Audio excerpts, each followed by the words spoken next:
Well, hello, everyone. Thank you for joining us on this webinar hosted by Community Foundation Boulder County. We're so pleased to have you here. We're going to go ahead and get started, and I think we anticipate others will be joining here shortly. We have some great speakers, people that have been very involved in the census here online with us, and many participants here today who also, some of whom have played a key role. I'm going to start with a welcome and an overview of just how the Boulder County Census partners, led by cultural brokers, charted a perfect storm successfully here in the 2020 census. So without further ado, I want to welcome you and also just tell you who we're going to have here on the line. Our speakers today are Julie Friedler. She is the U.S. Census Bureau Partnership Specialist. We also have with us Carmen Ramirez, who is the Community and Neighborhood Resources Manager from the City of Longmont and has been very involved in a leadership role with censuses, not just this year, but in the past. We also have with us Pamela Craig, who is the campaign manager for the whole effort. And we have Carmen Fawcett, who also played an incredible leadership role coordinating all of the cultural brokers doing this outreach work. We have Gabriela Monge, who worked as a cultural broker for Intercambio on this effort. And then finally, Craig Towler, a cultural broker reaching out to people with disabilities in partnership with the Center for People with Disabilities. I'm going to share my screen now and just take you on a brief overview of this effort. Hello, how are you? good, how are you? Good. Hello.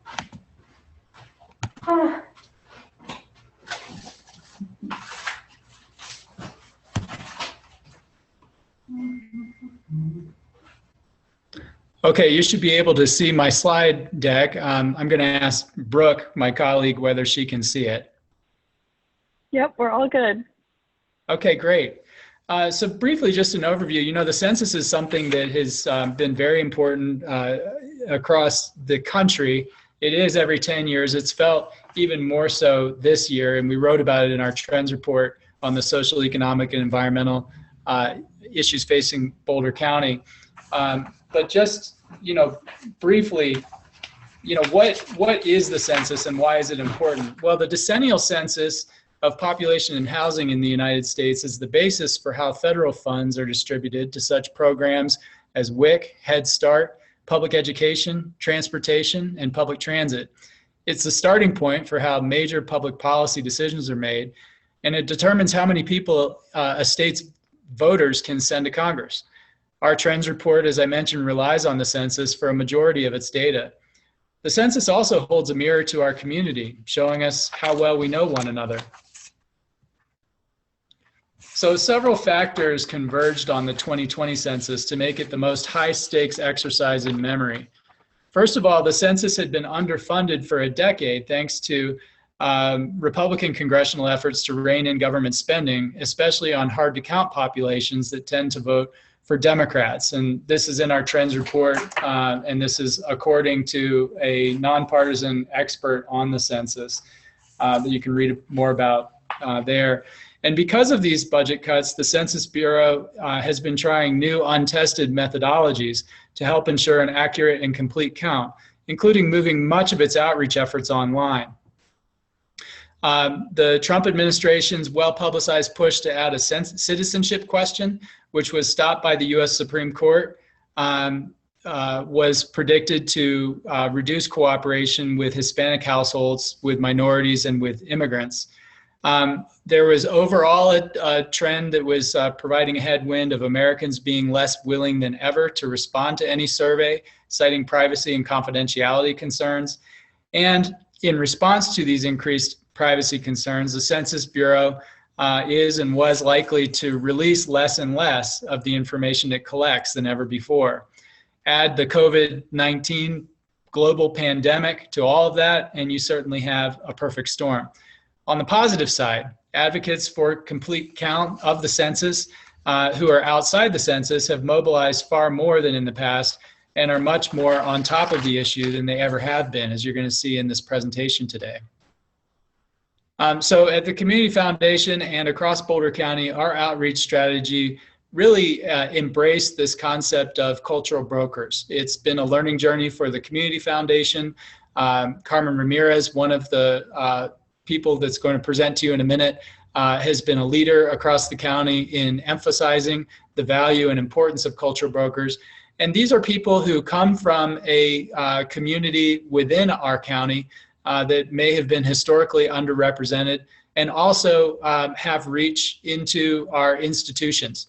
And so we were very intentional about thinking about who are the hard to count populations and connecting with agencies, nonprofit and government agencies that are really just doing the best work in this area, and then working with them, getting them funding to hire cultural brokers to do this outreach work. This is a timeline of the multifaceted effort. Longmont was a leader in January of 2019, putting together a complete count committee. Then, of course, there was the White House effort to place a citizenship question on the census. By the summer, that had been dismissed by the Supreme Court. And by then, the city of Boulder and Boulder County nonprofits were starting to put together complete count committees in Boulder County. The Trends Report came out in fall of 19, highlighting this perfect storm that I just reviewed. And then Boulder County and nonprofits got active. And we see that over the winter, the Boulder County government and Community Foundation Boulder County consulted with cultural brokers to form an outreach strategy. A Train the Trainer event was held with Dolores Huerta, who is really a godmother of community organizing. And that drew 90 participants. And then by the spring of this year, the Community Foundation had led a grant making effort that made grants to 13 agencies, which then hired 21 cultural brokers across our county that you're about to hear about. Then COVID-19 hit, and the Census Bureau extended the collection period until October 31st instead of August.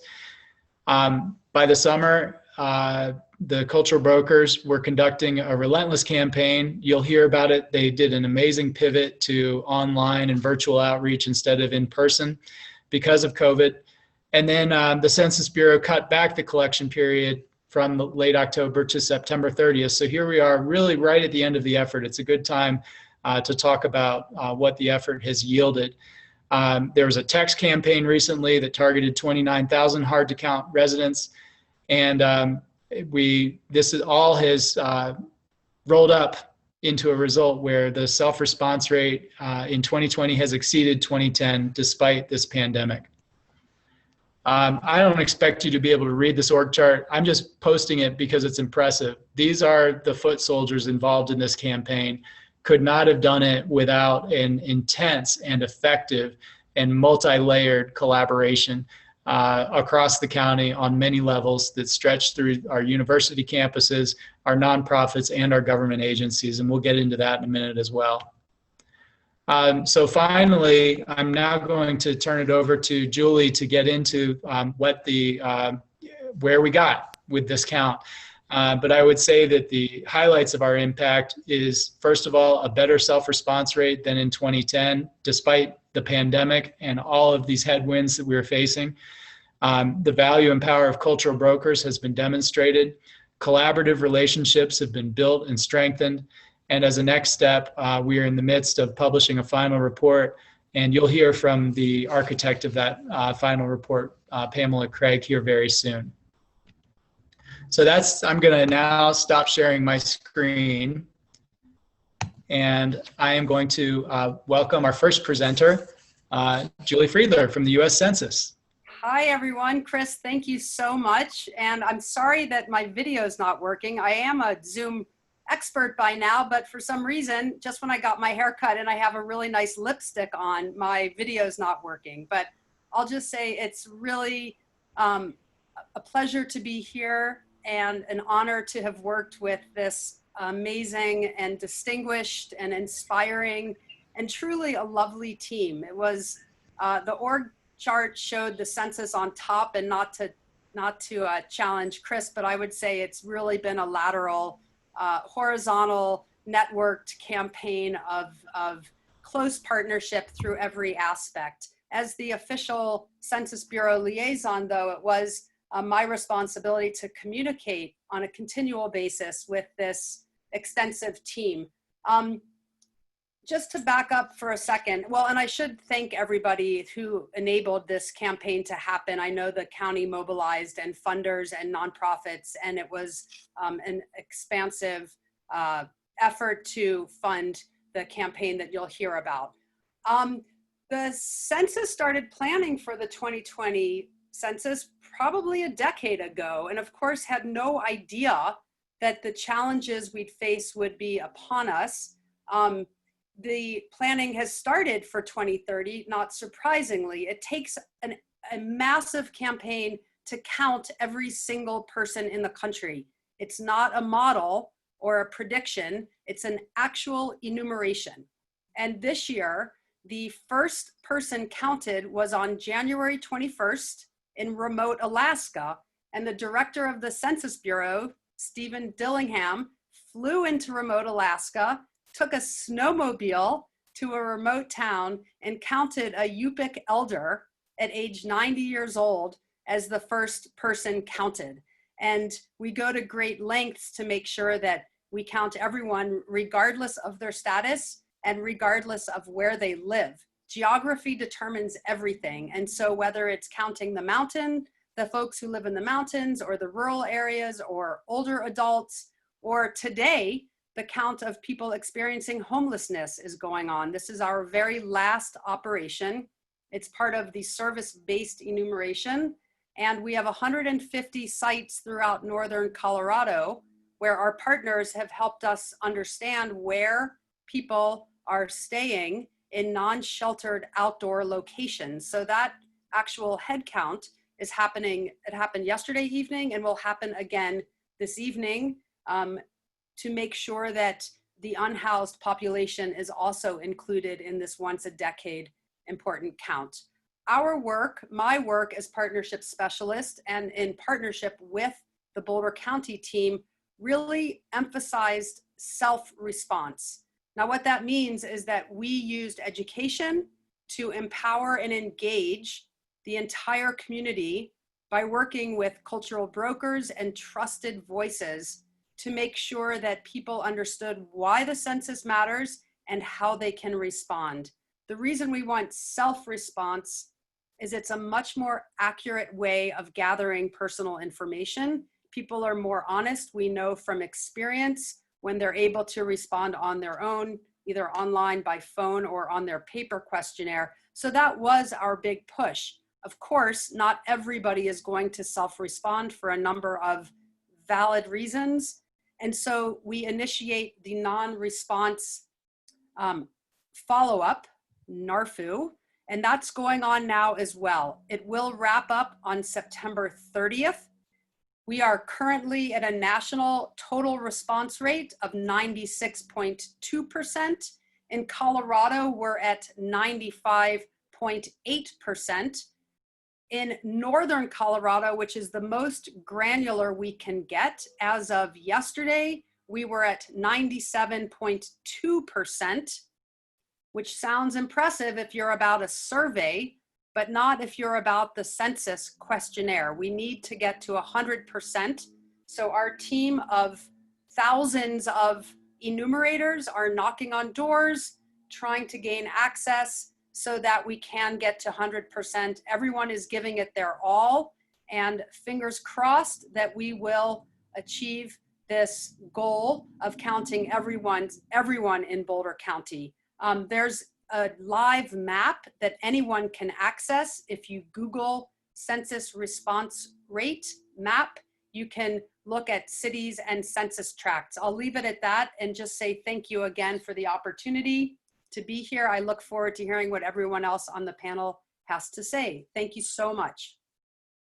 Thank you, Julie. And that local count of people experiencing homelessness that's happening today is being headed up in partnership with a grant that we got to Bridge House, and they're doing incredible leadership work on that. I'd now like to introduce Carmen Ramirez to address the importance of the census, Longmont's leadership, and how she got the Community Foundation and other agencies all fired up about this effort. Welcome, Carmen. Thank you, Chris. Thank you. As Chris said, my name is Carmen Ramirez, and I've been around in the community for a number of years and have been involved with a variety of projects around the Latino community and communities of color and low-income communities. I think where I want to start with is that it's been about 30 years of conversations of understanding the hidden gems that we have in our community. And so when I was on the board of the Community Foundation, one of the conversations that we started after the flood was that we have these amazing gems and we have these amazing bridges within our community. And we weren't aware of them. We didn't understand what a cultural broker was. That the cultural broker is beyond just race and ethnicity. The cultural brokers exist within senior communities, disabled communities, youth communities, homeless communities. So it took some work, but I have to say thank you to the Community Foundation and everybody that supports the Community Foundation, because that's where we started. We did what was called Resiliencia para Todos, which was an assessment after the flood in 2013. And identified how important cultural brokers were. We then came to the Community Foundation and furthered that conversation with the Knight Foundation and a study that we did on design. And Chris was a big part of that. So it was really helpful that we, and when I say we, the Community Foundation and those that support the Community Foundation and a lot of nonprofits understood what a cultural broker was. So we had credibility, we had visibility. So when we got hit with the census, it was easier to have that conversation and understand that these gems were there and ready to come to action, to come forward and start talking to communities that typically would be undercounted. In the 2010 census, one of the categories or one of the groups that was undercounted was children under 5. And that impacted funding that was available for children under 5 for early childhood education. So we know the consequences. We know that the cultural brokers have the trust of community, whether it's in the GLBTQ community, whether it's in the Latino community or disabled community, and that they understood how to navigate the system, which in this case was the US Census. So I think it's really important, and I think I have to a big shout out to the Community Foundation for believing in these bridges, in these gems, and helping us with funding so that we could support cultural brokers. And then the cultural brokers that went out there with all sorts of enthusiasm, started contacting people. And then we got hit with COVID.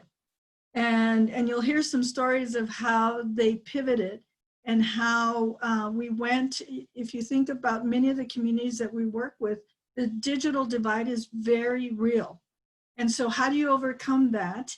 And how do you continue to do that? And you're going to hear from folks about some of the ways that they did that. And I think it's really important.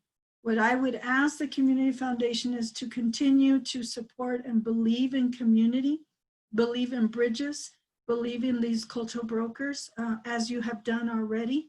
And because there's more things that hit our community, such as COVID, such as digital divide and the census, because we'll be dealing with the outcome of the census and an undercount, for another 10 years. So it's really important. So again, I really want to thank the Community Foundation, all of their staff and all the supporters. And most importantly, I want to give a shout out to the cultural brokers because they proved what I've known all along is that there are these amazing gems in the community. And it's kind of like, there's a gem and nobody believes you, or you have a great idea.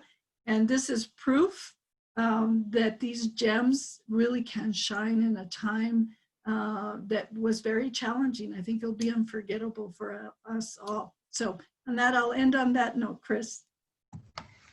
Thank you so much, Carmen. Carmen is a former board chair with Community Foundation Boulder County, super strong leader, cultural broker herself. And woe to anyone who does not follow her guidance in this community. It is to the community's peril if you ignore her advice. So thank you so much for your stellar leadership over the years, Carmen. I now want to turn it over to Pamela Craig, the campaign manager for this operation. She will talk to us about the overall model for the 2020 campaign, the vision, the leadership, and the resources. Welcome, Pamela. Thank you, Chris. Well, I have to say, this has been a delightful effort to be a part of.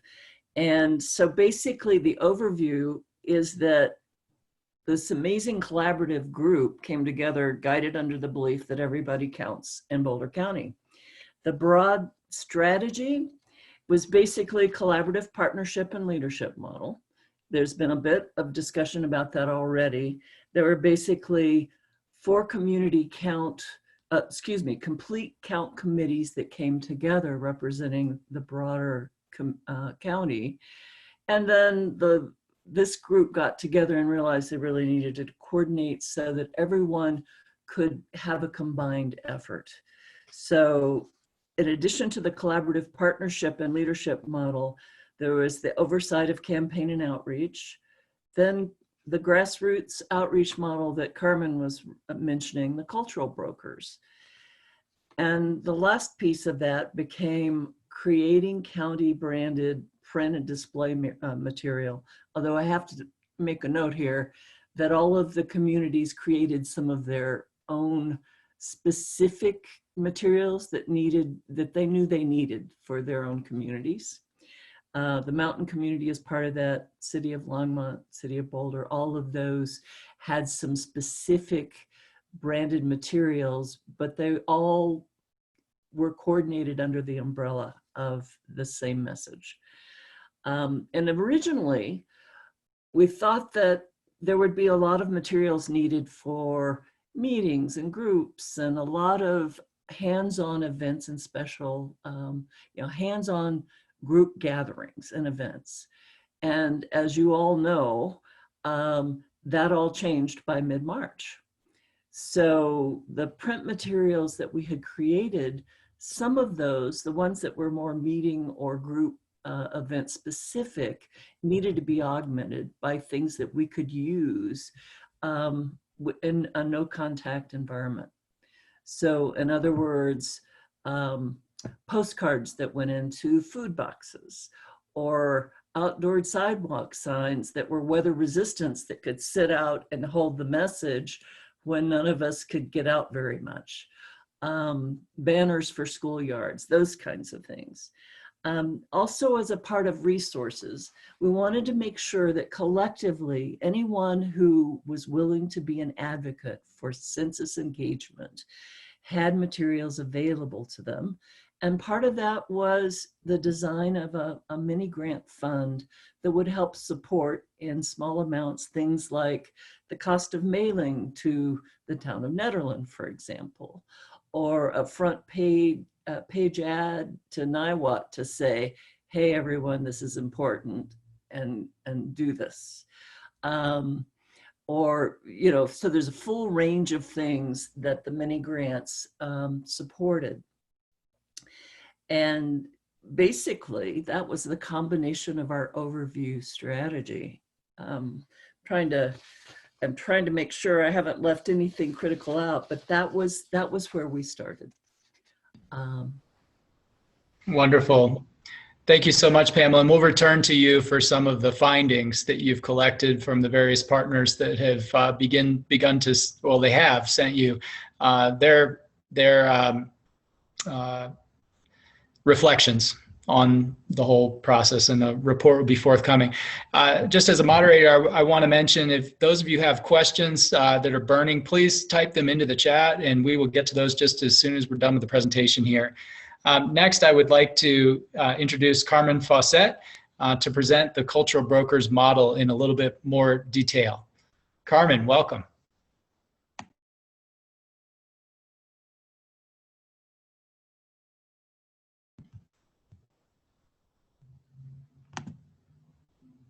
Oh, Carmen, you're muted. Yes, I'm sorry. Momentarily disappeared the screen, but here I am. Thank you so much to everyone involved for your support and collaboration. But I just want to give a big shout out to the cultural brokers because they were in the trenches and they were generating ideas, brainstorming.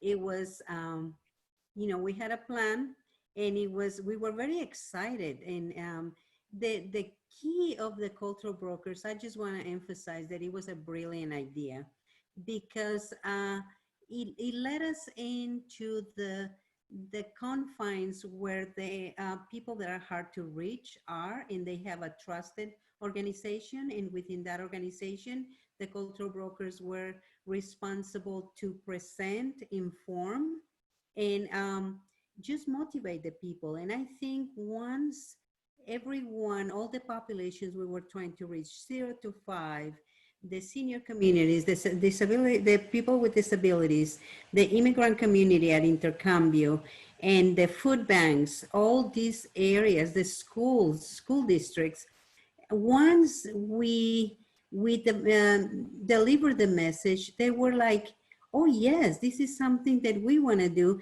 And then themselves, these communities were motivated and empowered to further the message with their relatives and neighbors and friends.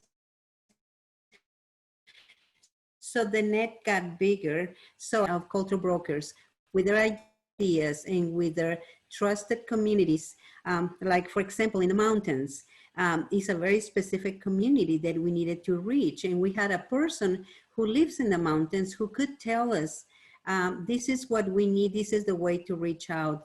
There was, after COVID, there was all these platforms that we were trying to send the message about the census. And we had a lot of people that were very savvy with the technology that helped us a lot.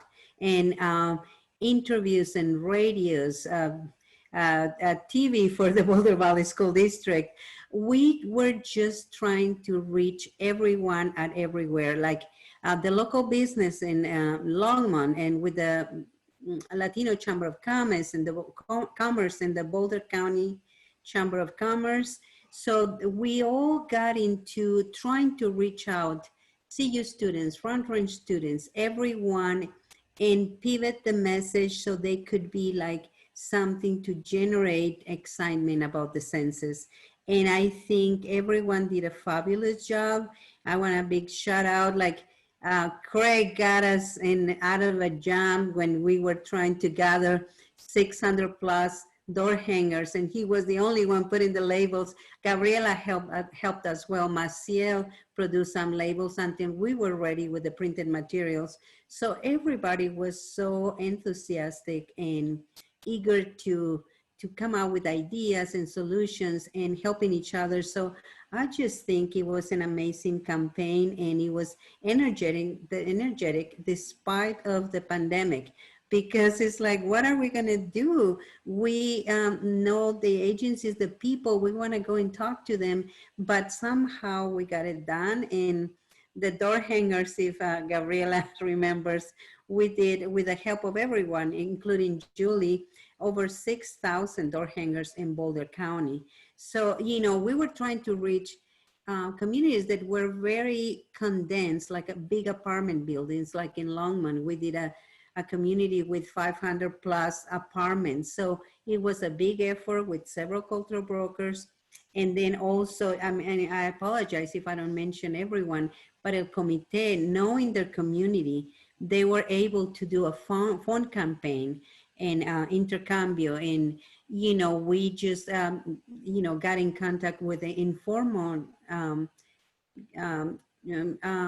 childcare providers. And they were like another piece of the 0 to 5 populations that we needed to hit, Head Start and all of them. I mean, it's so many, there's so many to count, but I'm so appreciative that we just were able to come up with ideas, support. Thank you, Carmen Ramirez. Thank you, Chris, Pamela, everyone that supported us.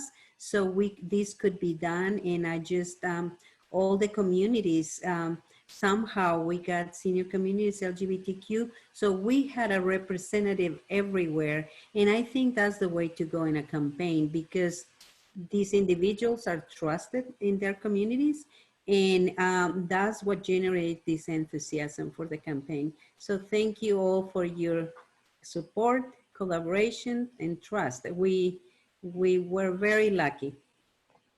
Thank you. Thank you so much, Carmen. Up next, we're going to hear directly from a couple of the cultural brokers that did such amazing work.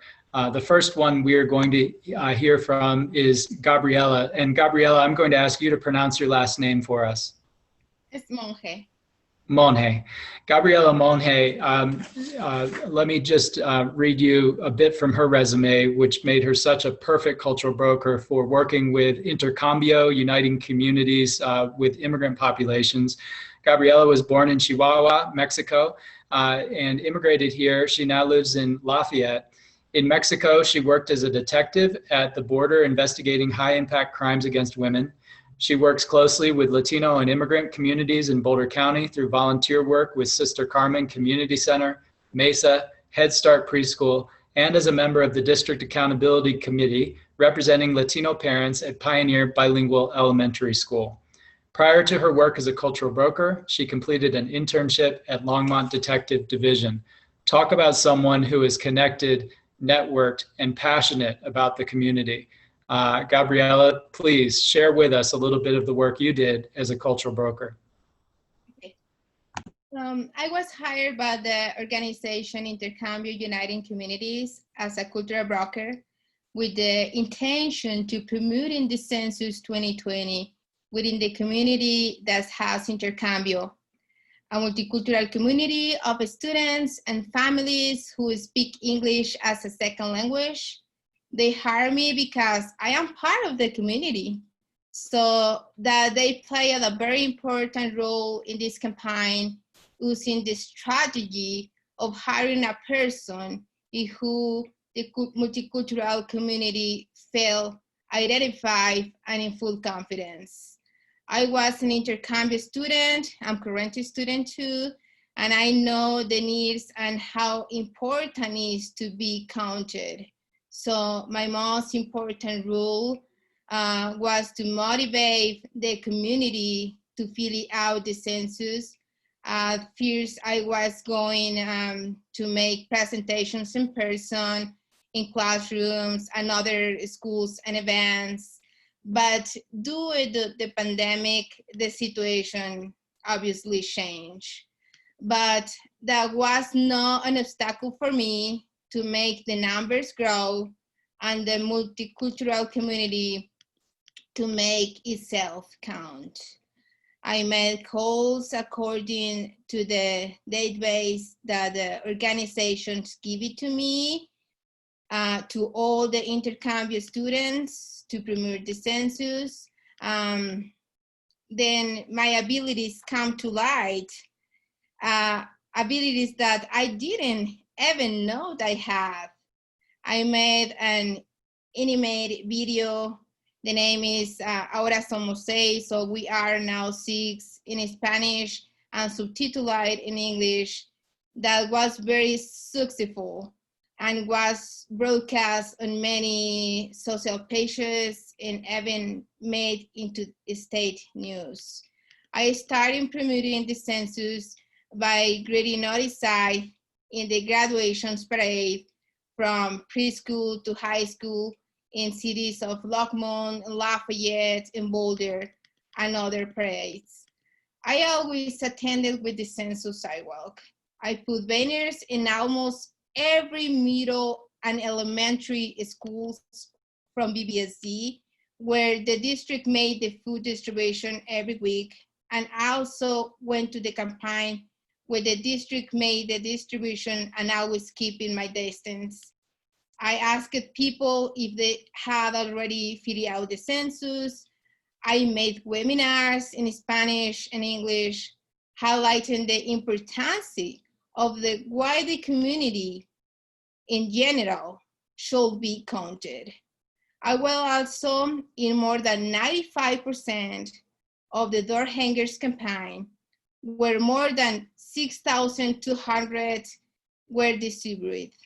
Something very important to say is that I was here in my role as a cultural broker to calm the fire or stress or fears, the wishmush of the community and intercambio on other people was subject after the President Donald Trump signed a memo on July 21, where he wanted to omit undocumented immigrants from the census count.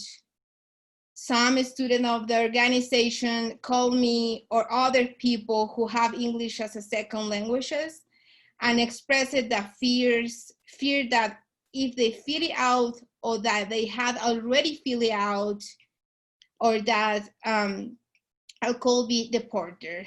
So my answer was this type of questions with facts reminder them. I has already told them that the question of the status had not been included in the census and that according to the Constitution, the data were protected for 72 years. Much of the multicultural community benefit from this sexable and correct count because many of them receive federal benefits of kins.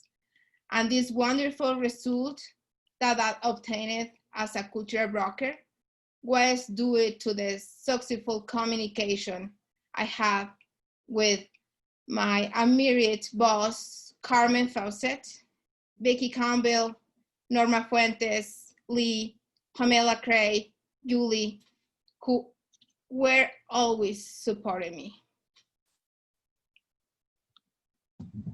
Terrific work. Thank you so much, Gabriela, for everything you've invested in this campaign. I next want to turn our attention to Craig Towler. In addition to being a community organizer at the Center for People with Disabilities, Craig is a cultural broker, accessibility advocate, and Boulder native. I know that in addition to his work as a cultural broker within the disabilities community, he also used his ninja IT and digital skills to help the whole team understand where the count was coming in less than we needed so that they could flow their effort in that direction. Craig, please share a little bit about your efforts. Yeah, thank you so much, Chris, and thank you to everyone here today. This was truly an example of teamwork, collaborative efforts, and not only with the cultural brokers, but with our individual organizations, our community partners, and also with our people in our communities, because at the end of the day, we were just providing tools for the people in our community to use to self-respond and help become advocates for change for themselves. And that's really what the most important thing with our work is, and why our role as cultural brokers is so important, because we have access to people in our communities that are traditionally undercounted, and we have shared stories and shared life experiences that help us convey the importance of something like the census on a personal level. And we have the tools to help people in our communities understand why the census is important to me in my circumstance. And a lot of the reason our populations are traditionally undercounted, I know with people living with disabilities, the number one reason that we encountered was they simply just felt like they were never asked or included in the census and that it wasn't for them. They didn't understand how it impacted them on a personal level.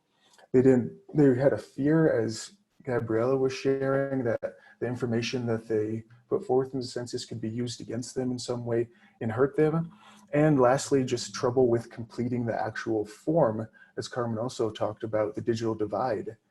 And that's why as cultural brokers, we mostly were doing information campaigns with specific education materials to help everyone understand why it's relevant to you and your life, and people that are from traditionally marginalized communities need that added education and information to understand why they should take part in the system. And it's really putting an emphasis on why we all need to be counted and giving agency to everyone in the community. And the census is an awesome example of showing that every single person counts, and especially in undercounted populations, because you can't get an accurate, top-down view of a community as a whole without accurate representations of each population in the community.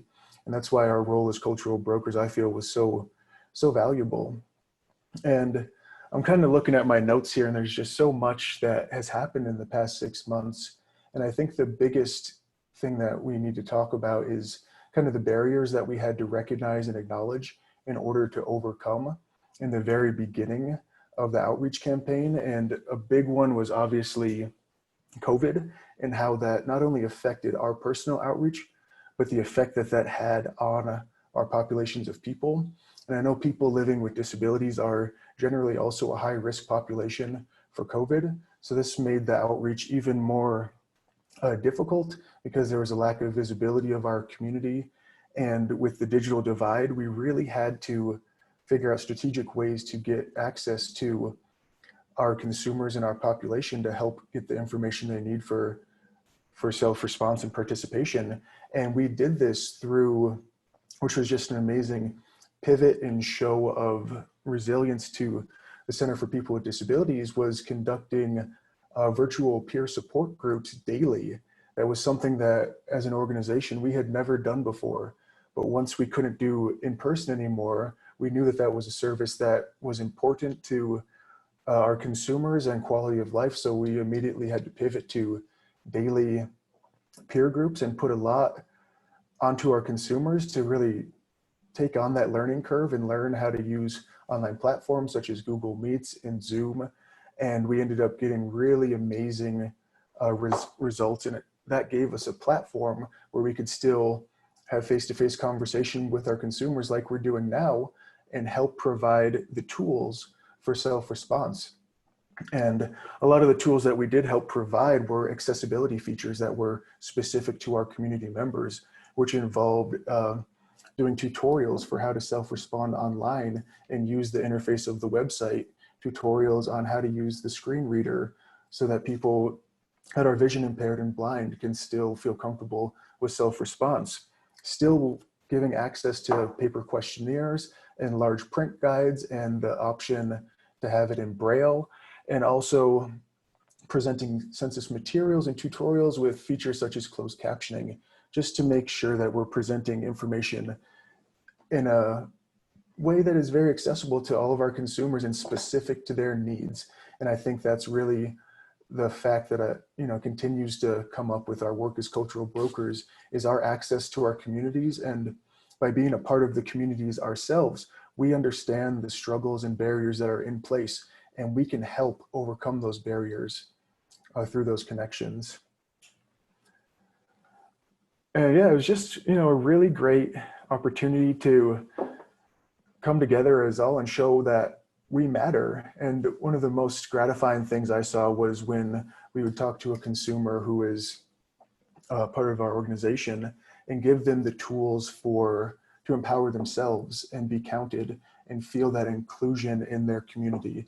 And that's such a valuable thing, and why I feel cultural brokers are invaluable and should always be included in these types of surveys and censuses, where we need to count everyone. We need to get into the specific communities and show everyone that we care about them and that they count, and that no one is outside of the realm, and it's a complete count. Thank you. Greg, thank you so much for everything that you have thrown at this effort. Truly heroic work by so many involved. I finally want to wrap up with Pamela providing some reflection. She has been collecting reams of data and reflections from all corners of the census outreach effort. And I've asked her if she would just take 2 minutes to reflect on the ahas. There's implications for 2030, that's going to be a census, but there's also implications near term for this type of outreach and how it might be applicable to other efforts. Pamela. Sure. Okay, you're right. There was lots of information to pull together on this, and some really great ahas. So while we would all say that the advent of COVID-19 was a challenge, it gave us an interesting opportunity to test out what happens when you use primarily virtual platforms. And so, while I will absolutely say that a combination of some kind of in-person outreach is absolutely incredible, this is part of what we learned. So it's first, I would just stress adaptability above all. Also, teamwork, team approach. This was teamwork at all levels between the larger groups, with the cultural brokers, with their agencies, and basically a combination. So with the virtual outreach, while we had some lovely platforms that reached up to, say, 115,000 listeners for KGNU, or Luray Radio had 11,000 listeners of our target groups. It required a combination of broad education and direct assistance to actually give people ways to respond.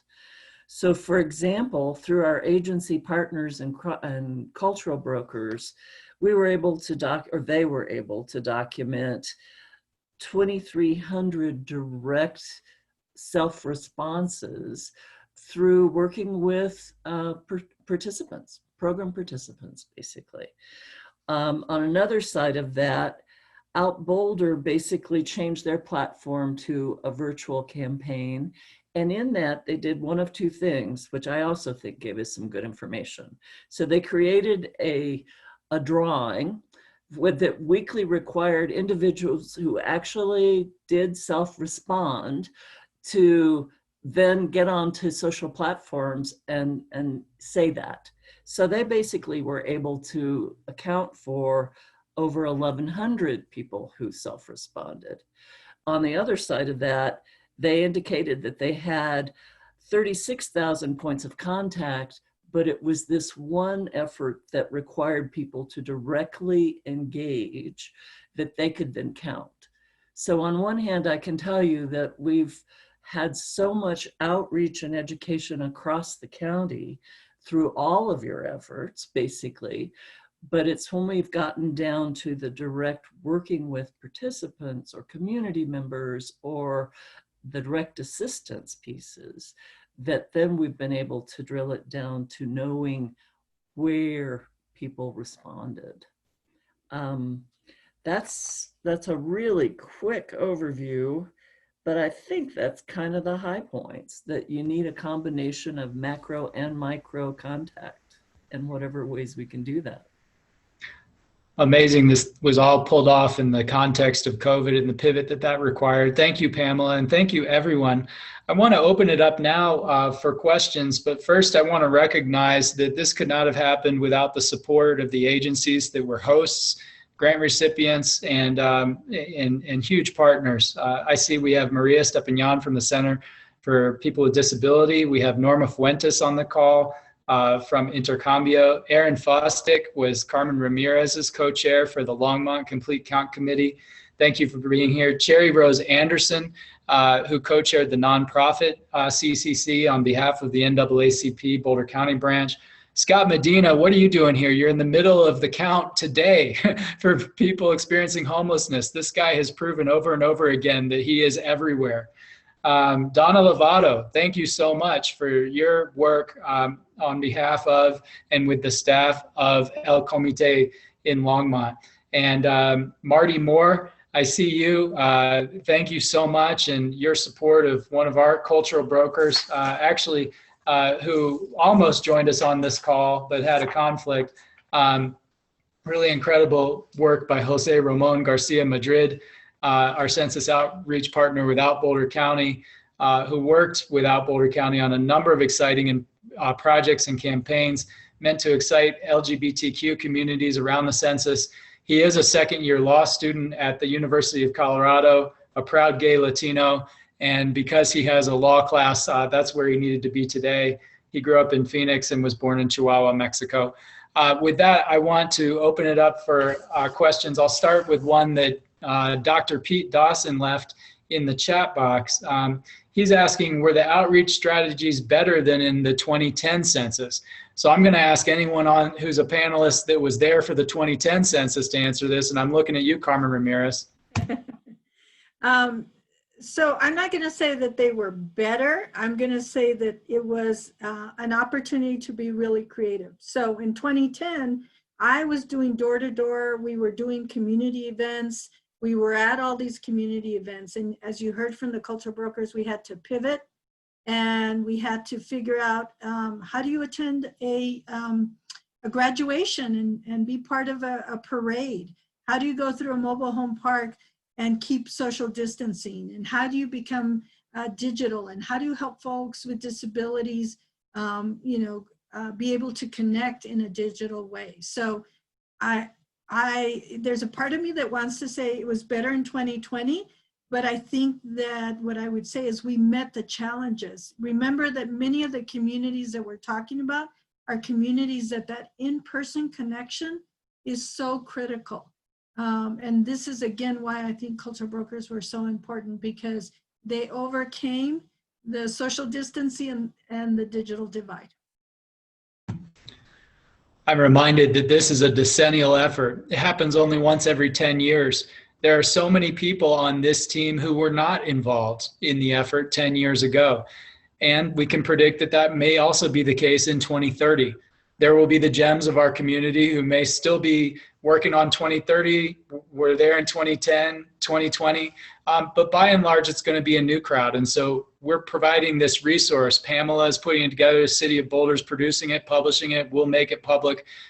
These reflections on, what the people who are stewarding this effort in 2030 might want to pick up on.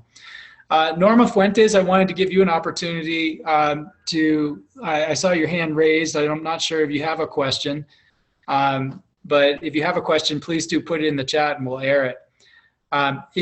In the meantime, I would like to encourage anyone to put a question in the chat with the couple minutes we have left. But in the meantime, Julie Friedler from the Census would like to have one more minute to say something. Please, Julie, go ahead. Thanks. Thank you so much. I just wanted to say from the perspective of the census too, there was no formula or guidance about how communities were to mobilize and organize their outreach campaigns. It was very much a blank slate. And what Boulder County did was extraordinary and unique, certainly within Colorado, probably throughout the country. I've had so many questions and have been able to inform the outreach efforts of other communities across Colorado. I don't think I made that clear from the start about how unique and inspired this campaign was in its grassroots focus. And to demonstrate the effectiveness, I also will submit that Boulder County had the highest self-response rate. You cannot quote me on that, or this is off the record. There's a methodological problem around how the off-campus students were counted. And because that's a sizable population, it actually skewed the final self-response number. So according to my analysis, Boulder County has the highest self-response rate in the state of Colorado. If you look at the self-response rate map, we appear as fourth behind Jefferson, Douglas, and Broomfield counties. But I just wanted to, again, recognize the incredible effort and the creativity of this entire campaign of the foundation, of the county, of the cities, of the cultural brokers, and the leadership of Carmen and Pamela to deliver such a successful campaign. I wanted to make that very clear, and I beg you to not quote me on Boulder County being the highest, but I want you to know that your effort paid off, because if you do the math right, that is the way it would shake out. So congratulations and thank you. Thank you, Julie. I kind of feel like maybe that's the type of thing that my grandmother used to tell all her grandchildren. Don't tell anyone else, but you're my favorite. Except in this case, you're backing it up with data. Well, this is terrific. I'm wondering actually. I'm gonna maybe surprise Marty Moore. I think she's on the line here. Wondering if I promote you to be able to speak here, Marty, if you would say a few words about Out Boulder County's efforts, which were really great and creative. Hi, everybody. Marty Moore here, she, her, and hers. I had the great fortune to work with Chris, who provided funding for us to hire Jose. And just as we were really getting rolling, COVID hit. And so everything that we had planned, Jose had to quickly change. And I'm really proud of the way that he did that. I think Pam has already spoken to some of the things that Jose put in place to go forward, including, you know, the incentive prizes that we did. We made sure that those were incentives that benefited the LGBTQ community. And so we used people, because everybody was losing money at that point and nobody knew how to pay the rent. So we were very specific in how we utilized that money. The education piece that was done in our community, you know, I wasn't here 10 years ago, so I don't know what it looked like in Boulder County 10 years ago. But I do know that this year, there isn't anybody that I know or who have encountered through email, phone, or even in person who hasn't taken the census. I think we did a really great job. We have a great national partner in the LGBTQ community, the National Gay and Lesbian Task Force. So we didn't have to create a bunch of things from whole cloth. In that partnership, Jose had many conversations with the task force. They've been running a program called Queer the Census for a couple decades now, and we were able to use some of the information that they have collected and what was successful and able to implement that locally. So pretty proud of the work Jose did. I will add that because of that great connection, the Colorado Health Foundation has just granted us $60,000 over 2 years. We've been able to hire Jose as our first queer and trans people of color program coordinator. So there are some really great side benefits to being able to work with you all. So thank you, and thanks for hosting this, Chris. Thank you, Marty. And what thrilling news about Jose being hired on for expanded work at Boulder County. He is one of, there's other examples as well where cultural brokers have been hired on. I know that this has been something that happened at Boulder County with the cultural broker that was working for our family outreach centers. You know, it's a reminder that how we do the work is as important as what we do. And that includes who does this work. We need to have more and more representation of people of color, of people who are representative of these populations that we don't hear from. Until we reach a day when we have a balance of representation in the population and in the halls of power, our work will be out of balance to the extent that it's not balanced in that way. So I just want to thank everybody for your time today. We obviously could talk for another hour, but we won't. Yes, go ahead. Okay, yeah. Well, I just want to say, like, thank you so much for giving us this opportunity to work together. I'm not surprised. This is the result when we are willing to work together and put the resources that we have. Thank you so much. I am so proud of Gabriela and Carmen. Your leadership make the differences. Thank you, and I hope to see those kind of groups working together, you know, toward another, you know, events, you know, and you can see the change. You can see the results, you know. It's just willing to support each other, willing to put the resources that we have, mix it up, and just go out. Thank you so much. I really appreciate it. And it was an honor to work with Gabriela and to work with all of you. And I hope to see more of this group and these efforts together in the community. Thank you. Thank you, Norma. Thank you, Norma. A cultural broker supreme in her own right from Intercambio gets the last word. Thank you all of us for, thank you to all of you for joining us. And thank you for everyone who made this a successful effort despite incredible headwinds. Have a terrific day.